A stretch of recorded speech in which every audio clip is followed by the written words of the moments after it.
Bem-vindo, muito obrigada por estar connosco. O professor vai hoje começar aqui por falar aqui deste tema muito importante da intensificação sustentável e, no fundo, explicar-nos aqui estes dois braços muito importantes na área da sustentabilidade, que são não só a tecnologia, que é provavelmente a área mais fácil, mas também a parte do conhecimento ecológico, esse sim que necessita de mais investigação, de mais conhecimento, de mais ciência e que precisamos todos de trabalhar um pouco mais para chegar à intensificação sustentável necessária. Professor, convido desde já então a iniciar a sua apresentação. Vou pedir para ligar o seu microfone porque ficou desligado de repente. Muito bem, já o temos novamente. Muito obrigado. Em primeiro lugar, gostava de agradecer muito o convite. É um tema que me interessa muito e que gosto de partilhar ideias e de discutir ideias e, portanto, é com muito prazer que participo neste webinar. Eu ia começar, antes mesmo de ir à apresentação, por discutir um bocadinho, porque é o tema exatamente da minha intervenção, discutir um bocadinho o que é que se entende exatamente por tecnologia. Pronto, e eu queria fazê-lo em termos muito simples. Portanto, tecnologia, basicamente, ou modelo tecnológico, que eu também vou usar algumas vezes, é basicamente usar conhecimento para responder a problemas. Portanto, o modelo tecnológico é diferente se os problemas a resolver são diferentes, se os desafios são diferentes e se o conhecimento é diferente, não é? E, portanto, de certa forma, eu ia aqui fazer um breve percurso por aquilo que foi o modelo tecnológico que nós temos usado maioritariamente até hoje para a produção agrícola, chamado modelo químico-mecânico, que nos ajudou a resolver muitos problemas ao longo da segunda metade do século XX e ainda hoje, e que era sobretudo baseado em inputs de origem industrial, que por simplificação chamamos química, que ajudaram a aumentar muito a produtividade da terra, e era também constituído por uma componente mecânica que foi muito importante a aumentar a área trabalhada por trabalhador. Portanto, este é o modelo tecnológico em que nós ainda, em grande parte, vivemos no presente. O problema deste modelo tecnológico era, basicamente, permitir à agricultura que, à medida que se foram transferindo gente da agricultura para outros setores, portanto, não se esqueçam que nós começámos no fim da Segunda Guerra Mundial, nós tínhamos, em Portugal, por exemplo, tínhamos cerca de metade dos ativos a trabalhar na agricultura. Atualmente, todos os países desenvolvidos têm 2%, 5%. Portanto, isto quer dizer que, enquanto que no passado um trabalhador agrícola alimentava-se a si próprio mais outro, no presente é necessário, de facto, que um trabalhador agrícola alimente 20, 30, 40 outros ativos, não é? E, portanto, o desafio foi este, foi aumentar a produtividade do trabalho através da aplicação da química, da genética, também foi muito importante, o melhoramento, da rega e da... Pronto, o que nós temos hoje é que os problemas mudaram. Os problemas mudaram e os conhecimentos que nós temos que ir buscar para resolver esses problemas também mudaram. Portanto, nós precisamos de mudar de modelo tecnológico. Eu então ia passar a partilhar convosco o ecrã.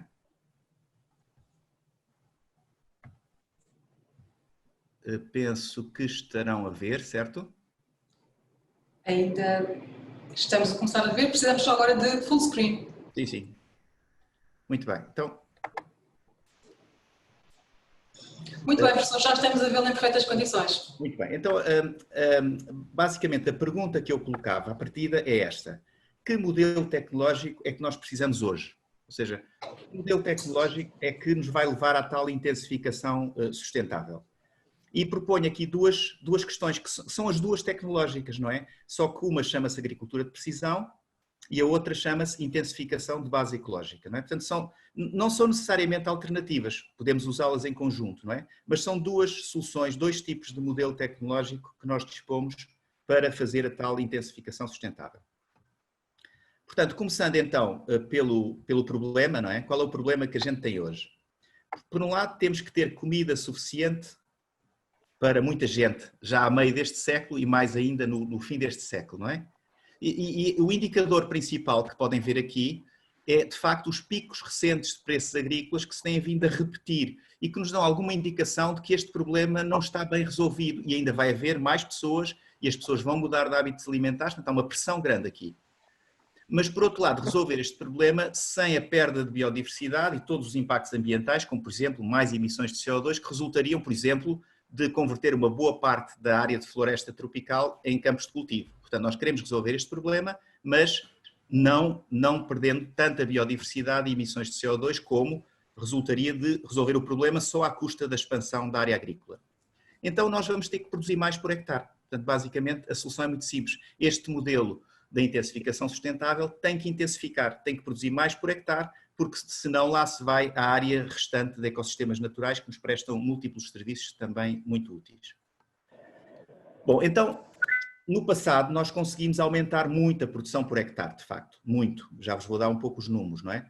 E esse aumento desta intensificação do passado foi muito útil. Por exemplo, se não tivéssemos feito isso, se tivéssemos apenas aumentado a produção à conta da expansão da área agrícola, já não havia Amazónia, já não havia uma série de ecossistemas naturais. Mas há, porque houve intensificação. Mas a questão é que no passado nós intensificámos usando cada vez mais inputs. Aqui está um gráfico simples, que é o aumento global da quantidade utilizada de fertilizantes de origem industrial, não é? Portanto, de facto, uma subida muito grande. Só tem aqui uma ligeira quebra durante o período da falência dos modelos de agricultura coletivizada dos países da Europa do Leste, que levou a uma redução da compra de adubos. Isto prosseguiu rapidamente em seguida. Este é o modelo da intensificação baseada em inputs, que é a forma que nós no passado usámos para intensificar. Mas isso teve problemas. Por exemplo, aumentou cargas poluentes, não é? Degradou recursos naturais, solo, biodiversidade, etc. Tivemos custos com esta intensificação baseada em inputs. Esta intensificação baseada em inputs baseia-se num modelo tecnológico de que eu apresento aqui a cara risonha, o lado solar. Eu estou aqui a usar um bocadinho aquela letra da música do Rui Veloso, que penso que muitos conhecerão, do mostra-me, não te mostras o teu lado solar, mostra-me o teu lado lunar. Portanto, o lado solar é o aspecto risonho da coisa, não é? Portanto, o aspecto positivo deste modelo é que substitui o trabalho humano por máquinas, por isso é mecânico, não é? E substituiu processos ecológicos que ocorriam nos ecossistemas, por exemplo, a fixação biológica de azoto por bactérias, por coisas que a gente faz nas fábricas hoje em dia, ou seja, substituindo processos ecológicos por inputs industriais. E por isso é que a gente lhe chama modelo químico-mecânico. Tem estas duas vertentes, não é? Isto tornou possível aumentar muito a produtividade do trabalho, como já vos expliquei, e tornou assim possível que milhões de pessoas em todo o mundo passassem da agricultura para outros setores, primeiro a indústria, depois os serviços, e que os poucos que ficavam na agricultura conseguiram. Este foi o grande desafio, e o grande desafio foi feito por recurso a este tipo de conhecimento, conhecimento mecânico, conhecimento químico e conhecimento genético, também para não fazer injustiça à genética. Bom, esta difusão do modelo a todo o mundo, portanto isto começou nos países mais desenvolvidos, depois foi para os países de desenvolvimento, onde se chamou frequentemente Revolução Verde, multiplicou por 3 a produção global de cereais. E porquê? Porque adotaram-se variedades de palha curta, de trigo e arroz e o milho híbrido. São os 3 cereais, digamos, mais importantes à escala global. Multiplicou-se a área regada por 3, portanto cá está um dos inputs que viabilizar o modelo, e multiplicou-se também o consumo global de fertilizantes de origem industrial por 11. Este período é, grosso modo, a segunda metade do século XX. Isto levou à artificialização de agroecossistemas e esta artificialização permitiu aumentar a produção agrícola por hectare, sobretudo para responder à necessidade de produzir mais e não tanto através da expansão da área de cultivo. O sucesso deste modelo talvez seja o melhor dito através deste gráfico. Digamos, é assim, basicamente, desde 1950 até ao fim da segunda metade do século XX, com uma pequena interrupção que tem a ver com o aumento dos preços do petróleo nos anos 70, não é? Com esta pequena interrupção, os preços reais da alimentação em todo o mundo desceram. Este é o grande sucesso do modelo. Portanto, esta descida dos preços reais dos produtos agrícolas permitiu que as pessoas pudessem comprar outra coisa, permitiu que hoje nós não tenhamos que gastar mais do que 20%, quanto muito, em alimentação. Portanto, permitiu que todos nós possamos estar noutros empregos, possamos estar aqui num webinar, em vez de estarmos ligados à terra a cavar com a nossa enxada. Portanto, isto tornou possível imensa coisa. E, portanto, o modelo químico-mecânico trouxe-nos muita coisa de positivo. Permitiu também, do ponto de vista ambiental, salvar os tais ecossistemas naturais que teriam ido completamente pela borda fora se nós tivéssemos conseguido o aumento de produção expandindo a área cultivada. E não, o modelo permitiu-nos aumentar a produção, sobretudo através da expansão da produção por hectare, ou seja, da intensificação.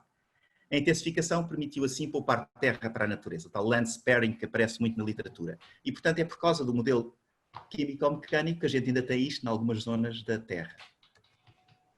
Bom, agora vamos ao lado lunar. Portanto, quais são os problemas, de facto? Há problemas com o modelo e é por isso que a gente precisa de mudar de modelo. Há problemas, sobretudo hoje, não havia no início, mas agora ele criou problemas, não é?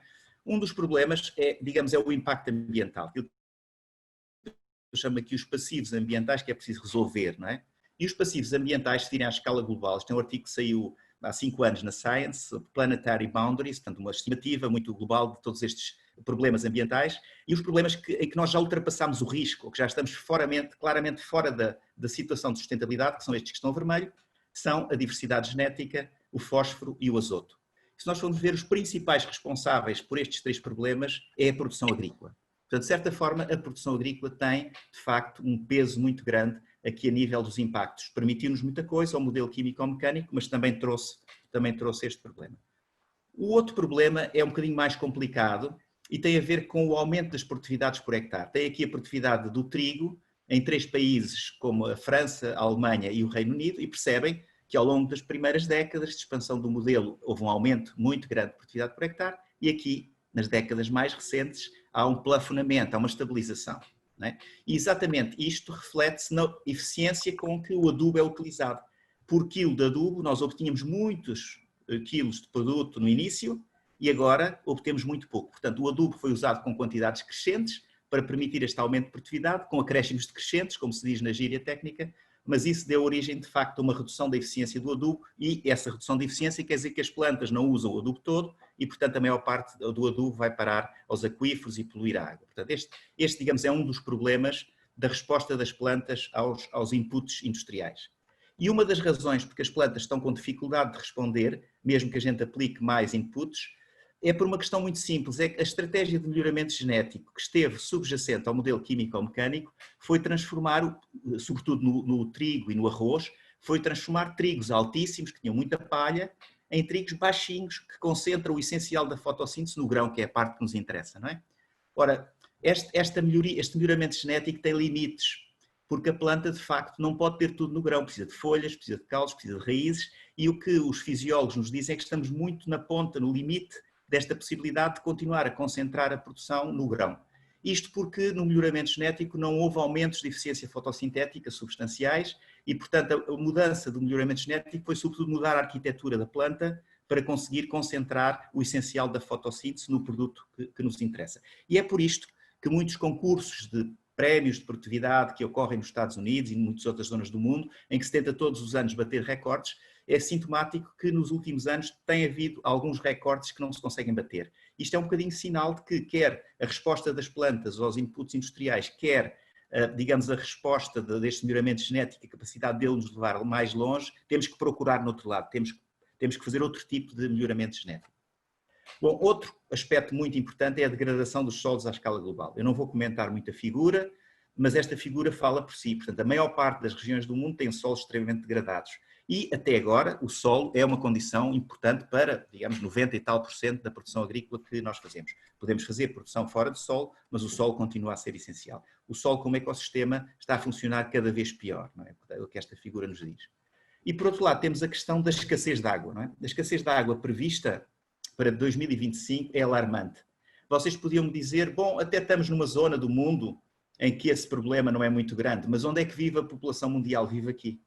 Portanto, nas zonas onde vive mais de 80% da população mundial, para mais, não é? São zonas que vão estar sujeitas em 2025, e 2025 é daqui a 5 anos, não é? A fortíssimos níveis, já estão hoje, não é em 2025, a fortíssimos stresses de água, e reparem que o modelo químico-mecânico, para aumentar a produção, a rega foi muito importante.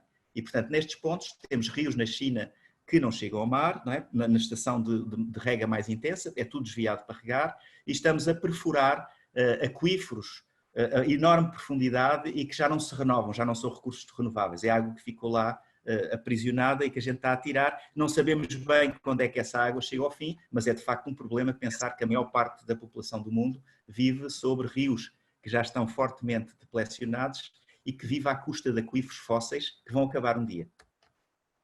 Bom, as alterações climáticas vão agravar isto, não é? Nós vemos que, por exemplo, numa boa parte, sobretudo climas mediterrâneos, eu vou olhar aqui para o cenário mais dramático, do último relatório do IPCC, temos aqui de facto zonas em que com segurança vai haver uma redução muito notável da precipitação. Isto vai afetar as zonas de clima mediterrâneo, portanto, quer na Europa, quer na América, quer aqui no Chile, quer aqui na pontinha sudoeste da Austrália, quer na África do Sul, que é onde mas vai também afetar alguns climas que já são relativamente áridos, aqui na zona, partes da zona do Nordeste do Brasil, toda a zona da África Oriental e da Namíbia, etc. Portanto, isto vai trazer problemas adicionais e, portanto, uma análise que foi feita recentemente dos estudos, dos impactos esperados das alterações climáticas na produtividade da terra, que é a variável central aqui, quando estamos a falar de intensificação, é que no curto prazo, ou seja, para um período próximo do presente, os estudos que dão aumentos de produção são mais ou menos em igual número em diferentes zonas da Terra, com diferentes modelos climáticos, com diferentes modelos de culturas,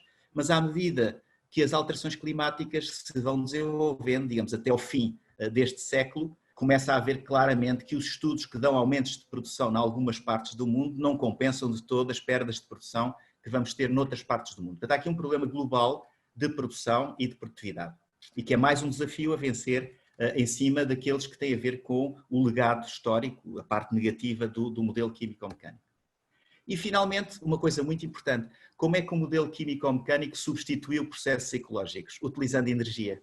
Utilizando energia nas fábricas de adubos para produzir, através da utilização de gás natural, essencialmente, pelo processo da Haber-Bosch, para produzir fertilizantes azotados, utilizando energia até para chocar os ovos da galinha, para que a energia da galinha seja aproveitada sobretudo para a produção. Portanto, nós substituímos consecutivamente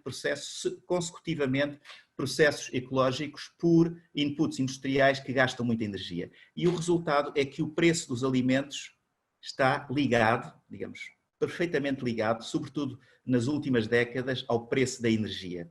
Isto quer dizer que cada vez que há um choque de preços da energia, nós temos um problema. E esta dependência da energia e a vulnerabilidade face aos choques é uma das principais armadilhas em que o modelo nos, de certa forma, apanhou, não é? E, portanto, nós hoje temos que desligar estas duas curvas através de outro tipo de intensificação.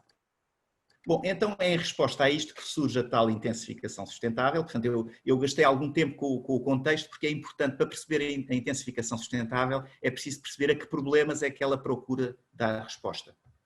E, portanto, temos aqui, de facto, uma mudança que é profunda, que é necessária no modelo tecnológico. Já nós temos que alinhar o modelo com as novas necessidades, com os novos desafios, e a ideia é muito simples, é uma mudança que nos afaste do lado lunar da intensificação, do lado mau, não é?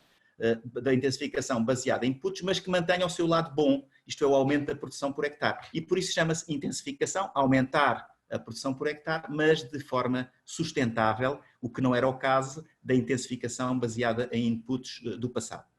Ora, nós temos essencialmente duas vias para conseguir isto, e as duas estão em movimento, as duas estão em desenvolvimento, mas eu antecipo já que a primeira está muito mais desenvolvida do que a segunda. Tem mais soluções, tem soluções mais operacionais, digamos, de imediato, não é? Esta aqui, no fundo, tem a ver com o quê? Ora, se o nosso problema é usar os inputs de forma ineficiente, então vamos, de certa forma, usar esses inputs, os adubos, através da agricultura de precisão, os pesticidas, através da produção integrada, tudo. Não é? Implementar mecanismos de administração precisa dos alimentos aos animais, utilizando a informática, utilizando sistemas de informação, utilizando as tecnologias de informação e utilizando sensores e detecção remota, estão aqui os drones, não é?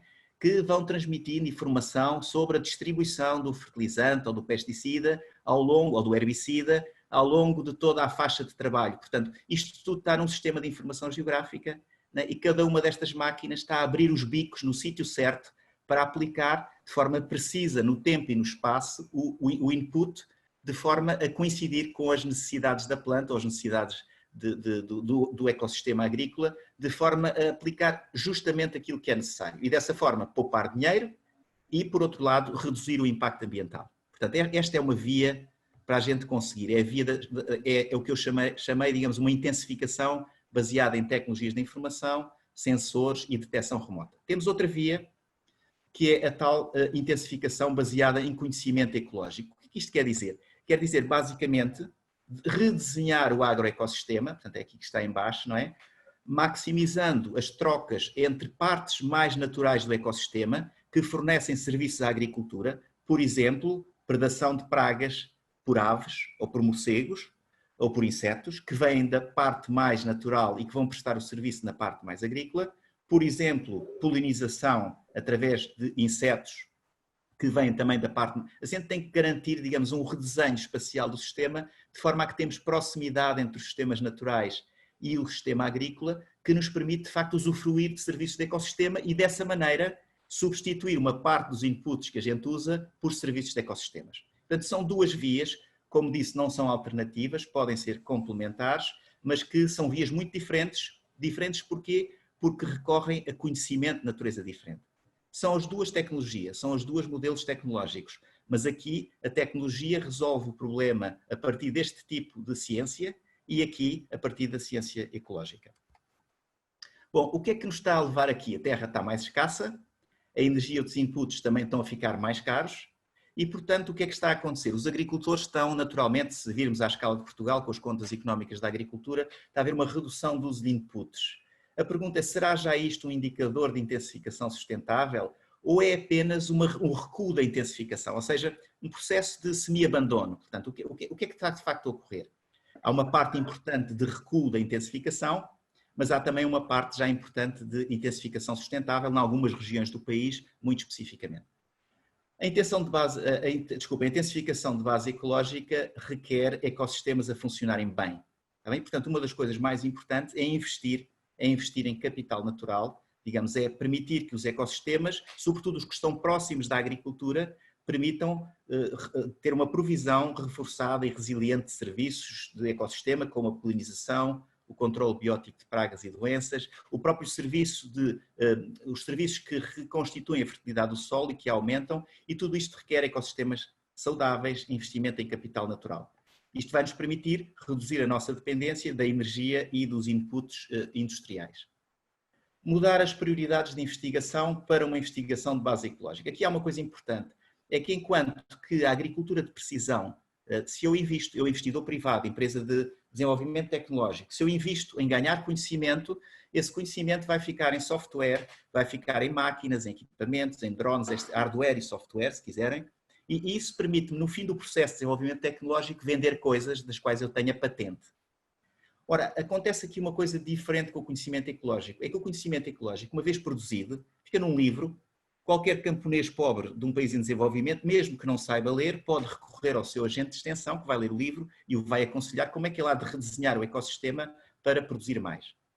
Por isso, o conhecimento ecológico e a intensificação baseada nesse conhecimento é pouco atrativa para o investimento privado. E, portanto, nós temos aqui uma necessidade absoluta das políticas públicas de investigação investirem mais nesta área, porque na outra área da agricultura de precisão, quem está a investir essencialmente é o setor privado e são empresas muito bem sucedidas de investigação e desenvolvimento tecnológico. Não é? O conhecimento ecológico tem que ser expandido e é este caráter de bem público, não é? Como o farol. Portanto, se o Estado não paga o farol, a luz do farol apaga-se e os barcos batem na costa, porque ninguém vai pagar o farol, os barcos podem usar o farol sem pagar. Não é? Portanto, há aqui um problema semelhante com aquilo que os economistas chamam bem público e que requer intervenção de políticas públicas. Bom, temos então 3 falhas de mercado básicas e daqui passamos da tecnologia para as políticas. Para promover esta transição para a intensificação sustentável, nós precisamos de é necessário políticas públicas. Não é? O Estado tem que intervir aqui, o Estado ou as políticas públicas podem também ser políticas de entidades, de organizações privadas, mas essencialmente depende de alguma ação do Estado. Por um lado, como vos disse, grande parte do conhecimento agroecológico é bem público. E, portanto, tem que haver aqui políticas de investigação. Isto é basicamente retomar o que tínhamos acabado de ver. Depois há um outro aspecto importante, é que a maior parte dos serviços de ecossistemas, não é? Por exemplo, um agricultor que preserva uma pequena zona florestal que o beneficia, ele também beneficia o vizinho. Ele tem essencialmente em conta o benefício para si próprio. Um agricultor que reduz a poluição da água, não é? Vai essencialmente dar ganhos à Companhia das Águas, que tem que fazer menos tratamento, ou aos consumidores que têm uma água de melhor qualidade. Não é? O agricultor não recupera esse valor. E, portanto, o mercado não remunera a maior parte dos serviços de ecossistemas e, portanto, tem que haver aqui um sistema de incentivos económicos, quer através de subsídios, taxas, preços, que ajudem, digamos, de certa forma, a internalizar nas decisões de produção, digamos, o caráter mais sustentável. Porque senão o agricultor pode até saber que é melhor, mas basicamente ele vive daquilo e se com aquilo perde dinheiro não vai por essa via. E, finalmente, os preços de mercado dos alimentos, portanto, isto para os consumidores, que se a gente não conseguir internalizar no preço não é? Através de incentivos económicos, o custo ambiental, dificilmente o consumidor vai ele próprio fazer uma escolha, digamos, discernir bem a pegada ecológica. Eu penso que por aqui os labels ecológicos, as certificações podem ter algum papel importante, mas o preço é exatamente, ainda hoje, não é? Para a maior parte dos consumidores, se não para todos, é ainda o sinal mais forte que leva o consumidor a escolher um produto em vez de outro. Eu, se tiver ainda, não sei, agora perguntava à organização, tenho aqui um bocadinho de tempo. Viva, professor. 5 minutos, pode ser? Ok, então eu vou só dar um exemplo do tal conhecimento ecológico que me parece útil adquirir e que nós estamos neste momento a produzir juntamente com alguns agricultores da zona da Golgã, muito particularmente em associação com a Agrotege e a Agromais. E esta coisa é como é que a gente utiliza as chamadas EFAs, que neste caso são vegetação arbórea na proximidade dos campos agrícolas, para aumentar o serviço de predação de pragas, neste caso por aves, mas também estamos a fazer por morcegos e por insetos. Bom, o que a gente faz basicamente é perceber, não é, através de contagens de aves de várias espécies numa série de pontos, perceber quais são as espécies que ocorrem em cada um destes sítios, relativamente à proximidade das tais zonas naturais, neste caso o paúl do Boquilobo, e estas faixas que vêm aqui, né, que permitem às várias espécies de aves que têm uma dinâmica demográfica favorável aqui no paúl, com muitas árvores, penetrar mais próximo dos campos agrícolas, portanto, estas faixas de árvores. Portanto, alguns pontos são pontos do paúl, que têm área florestada grande, uma floresta ripícola, palustre, áreas das tais EFAs, portanto, zonas que separam os campos de cultivo e que têm árvores do mesmo tipo das que existem no paúl, umas mais largas, outras mais estreitas.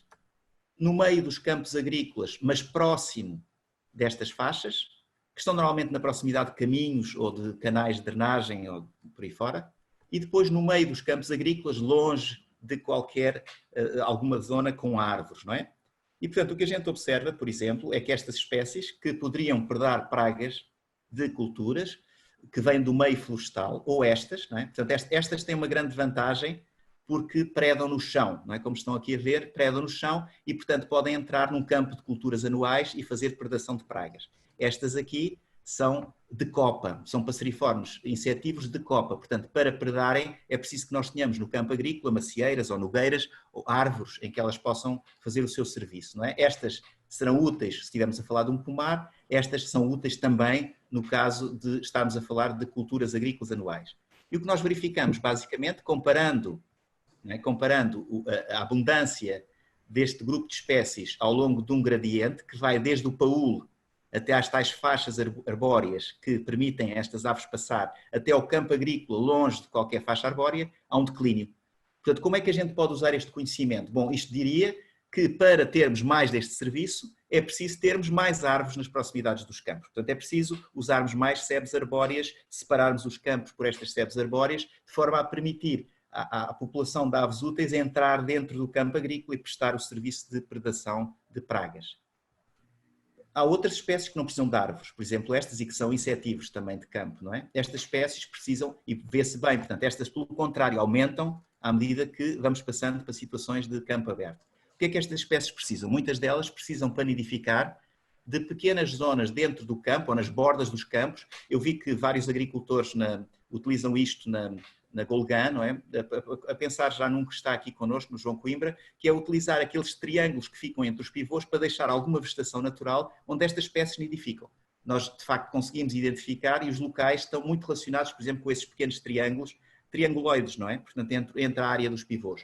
Portanto, nós podemos gerir essas áreas de forma a maximizar as aves que depois nos permitem controlar melhor as pragas nos campos agrícolas. Portanto, isto é produção de conhecimento. Isto não é disponível já, portanto a gente não dá já uma receita, mas conhecendo um pouco melhor sobre isto, nós podemos dar ao agricultor quais são as opções que tem para aumentar os serviços de ecossistemas úteis para ele. Não é? E pronto, eu não queria deixar de dar este pequeno exemplo porque acho que é útil, porque eu falava de conhecimento ecológico, poderia ser um pouco abstrato, mas depois também em função do debate poderá clarificar-se um bocadinho melhor. E basicamente era o que eu queria dizer. Muito obrigado pelo vosso tempo. Obrigada, professor, foi extremamente interessante, embora, como todos percebemos aqui por esta parte mais final, é de facto uma matéria de uma enorme complexidade e que precisamos de realmente ter muito conhecimento. Estava aqui a ouvi-la falar sobre todas estas espécies, não é, diferentes de pássaros, o que temos que conhecer delas para perceber como é que as podemos colocar a trabalhar a nosso favor, não é? Mas primeiro nós temos de trabalhar um bocadinho mais a favor delas. Portanto, toda esta complexidade é de facto extremamente interessante e quase apaixonante, não é? E eu sei que é um birdwatcher muito convicto, mas de facto implica saber muito, não é? E como disse, este conhecimento ainda não está disponível para entregar, para divulgação aos agricultores, mas é um caminho que seguramente estaremos a fazer. Professor, tinha aqui algumas questões no nosso chat e alguns comentários e gostava agora de falar um pouco consigo.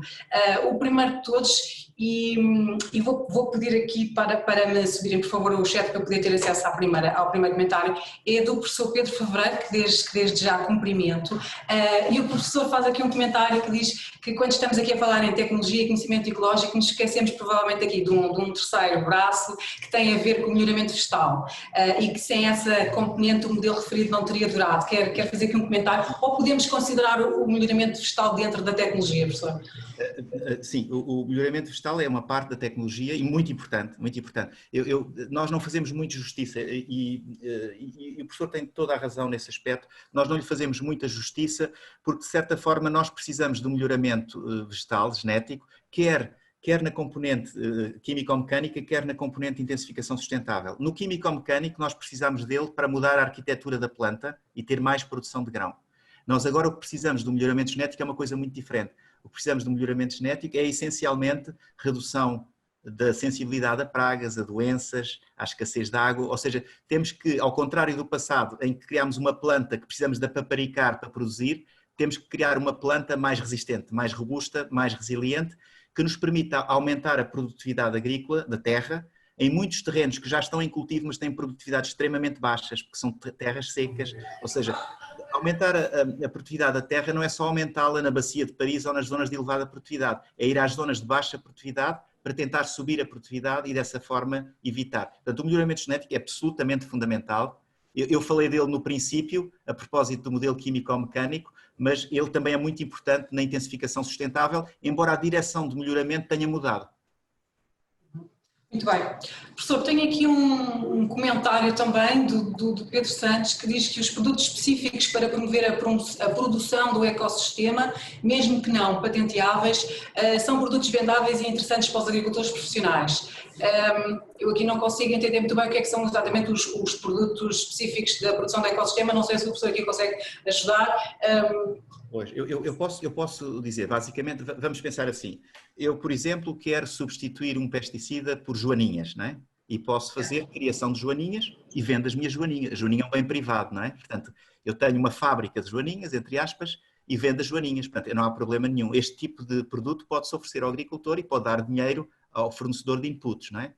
Onde é que está o problema? É que a intensificação de base ecológica não é fundamentalmente introduzir joaninhas ou pó de Bacillus thuringiensis ou um fertilizante, isso são bens privados, é como nos inputs anteriores, não há dificuldade nenhuma de um privado se pôr a produzir joaninhas ou pó de Bacillus thuringiensis para combater um lepidóptero, não há problema nenhum, não é? Agora o que eu estou a dizer é que a intensificação de base ecológica não é essencialmente espalhar joaninhas, é trabalhar no campo agrícola para que existam manchas de vegetação que tenham joaninhas e que tenham polinizadores. Portanto, qual é o grande drama dos campos de cultivo? Por exemplo, olhem para os amendoais na Califórnia. Não é? Temos áreas de amendoais e que estamos a começar a ter também no Alqueva. Não é? Temos áreas muito extensas, o Alqueva não se compara com a Califórnia, de amendoais. Reparem, aquilo tem floração para os polinizadores, para as abelhas, até para polinizadores naturais, durante 2 semanas no ano, enquanto dá flor. Durante o resto do ano todo, os polinizadores não têm o que comer. Agora, pensemos numa área de dezenas de milhares de hectares com este ecossistema, não há polinizadores, temos que levar abelhas para lá. Ora, a intensificação de base ecológica não é essencialmente levar abelhas, mas sim criar pequenas áreas, sem perder muita área agrícola útil, que permitam aos polinizadores viver o resto do ano e depois permitir, na altura em que há a floração da amendoeira, portanto, ou seja, este tipo de conhecimento é que é dificilmente vendável, porque é um conhecimento que é o que está num livro, que são normas, qualquer pessoa lê, não é? E, portanto, se qualquer pessoa lê, ninguém vai comprar o conhecimento, porque é como o exemplo que vos dei do farol, não é? Um barco não vai pagar para ver o farol, não é? Porque mesmo que não pagar, vê na mesma e tem o benefício. É um bem público. Pronto. E é nesse sentido que há conhecimento que pode ser utilizado em todo o mundo mas que dificilmente o privado vai investir, é claro que vai investir nas outras coisas, nos produtos para a agricultura biológica, são bens privados, tudo bem. Agora, conselhos, orientações para redesenhar o seu ecossistema para que ele passe a funcionar melhor para nós, não é? Esse conhecimento, em grande parte, tem um caráter de bem público, a não ser aquilo que possa ser serviços prestados ao agricultor, e aí há um serviço que pode ser também vendido, não é? Nesse sentido há.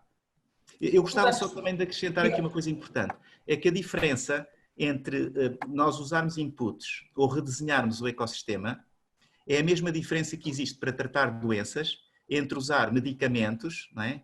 Ou quer sejam biológicos, homeopáticos, o que seja, medicamentos, ou ter uma vida mais saudável, fazer mais exercício, comer melhor, ou seja, que são os tais conceitos que são mais difíceis. É preciso que o ator, neste caso o consumidor, saiba mais para poder ele próprio tomar as suas decisões bem. E isto, de facto, requer não só investigação científica, como requer agricultores que não estão presentes em muitos casos. Não é? Eu conheço alguns agricultores que sabem perfeitamente interpretar conhecimento ecológico e que tomam... Agora, isto é um grande investimento que a gente tem que fazer na agricultura, como acho que também temos que fazer na saúde, não é? Que é ensinar as pessoas com as suas ferramentas, o seu conhecimento, e quando a pessoa que sabe, isso também dá imenso gozo. Os agricultores que eu conheço que praticam este tipo de práticas têm imenso gozo disto, não é? Investir na biodiversidade, investir na fertilidade do solo. Aliás, está muito na origem da agricultura biológica, não é? Nós não precisamos de alimentar as plantas, precisamos é de alimentar o ecossistema do solo para ele alimentar as plantas, não é? É um bocadinho esta lógica. Portanto, eu tinha aqui algumas questões que em 5 minutos gostaria ainda de conseguir. A primeira tem a ver com o olival, vou só pedir que me coloquem, por favor, o chat